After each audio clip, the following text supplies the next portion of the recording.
ಪ್ರಪಂಚದ ಅತ್ಯಂತ ಎತ್ತರದ ಮರ ಯಾವುದು ಗೊತ್ತಾ? Redwood tree. ಆದರೆ ಅದರ ಮಹತ್ವ ಅದರ ಎತ್ತರದಲ್ಲಿ ಅಲ್ಲ, ಅದರ ಬೇರುಗಳಲ್ಲಿ ಇದೆ. ನಮಸ್ಕಾರ, ನೀವು ನೋಡ್ತಾ ಇದ್ದೀರಾ ಸುಮನ್ ಟಿವಿ ಬಿಸ್ನೆಸ್. ನಾನು ನಿಮ್ಮ ಮಹೇಶ್ ಎಂ ದಂಡು. ರೆಡ್ ವುಡ್ ಮರ 300 ಅಡಿಗೂ ಹೆಚ್ಚು ಎತ್ತರಕ್ಕೆ ಬೆಳೆಯುತ್ತೆ. ಇಷ್ಟು ಎತ್ತರವಾಗಿದ್ರೂ ಅವುಗಳ ಬೇರುಗಳು ತುಂಬಾ ಆಳಕ್ಕೆ ಹೋಗೋದಿಲ್ಲ. ಹಾಗಾದ್ರೆ ಅಷ್ಟು ದೊಡ್ಡ ಮರ ಗಾಳಿಗೆ ಯಾಕೆ ಬೀಳೋದಿಲ್ಲ?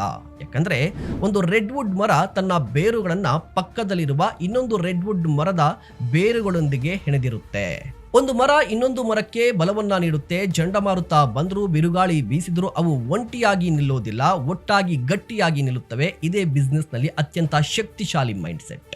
ಸಾಮಾನ್ಯವಾಗಿ ಹೆಚ್ಚು ಬಿಸ್ನೆಸ್ ಓನರ್ಸ್ ಎಲ್ಲವೂ ನಾನೇ ಮಾಡ್ತೀನಿ, ನನಗೆ ಯಾರ ಸಹಾಯವೂ ಬೇಕಿಲ್ಲ ಅಂದ್ಕೊಳ್ತಾರೆ. ಆದರೆ ವಾಸ್ತವ ಏನಂದ್ರೆ, ವಿಶ್ವದ ಅತ್ಯಂತ ಯಶಸ್ವಿ ಕಂಪನಿಗಳು ಒಂಟಿಯಾಗಿ ದೊಡ್ಡದಾಗಿಲ್ಲ. ಅವು ಸ್ಟ್ರಾಂಗ್ ರಿಲೇಶನ್ಶಿಪ್, ಸ್ಟ್ರಾಂಗ್ ಪಾರ್ಟ್ನರ್ಶಿಪ್, ಹೆಚ್ಚು collaborations, powerful network, customers, employees ಮತ್ತು ಹೂಡಿಕೆದಾರರ ಜೊತೆ ಹೊಂದಾಣಿಕೆಯನ್ನ ಮತ್ತು ನಂಬಿಕೆಯನ್ನ ಬೆಳೆಸಿದ್ವು. ಅವು ಕೇವಲ ಕಂಪನಿಗಳನ್ನ ಕಟ್ಟಲಿಲ್ಲ, ಒಂದು ಸಂಪೂರ್ಣ ಎಕೋಸಿಸ್ಟಮ್ ಅನ್ನ ನಿರ್ಮಿಸಿದ್ವು.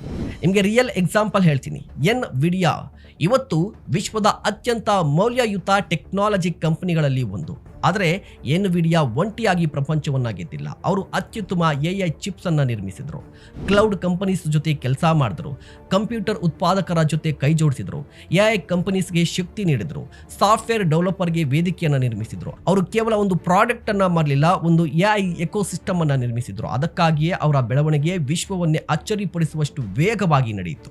ರೆಡ್ ವುಡ್ ಟ್ರೀ ನಮಗೆ ಕಲಿಸಿದ ಅತಿ ದೊಡ್ಡ ಪಾಠ ಏನಂದ್ರೆ, ನಿಮ್ಮ ಶಕ್ತಿ ನಿಮ್ಮ ಗಾತ್ರದಲ್ಲಿ ಅಲ್ಲ, ನಿಮ್ಮ ಸಂಬಂಧಗಳಲ್ಲಿ ಇದೆ.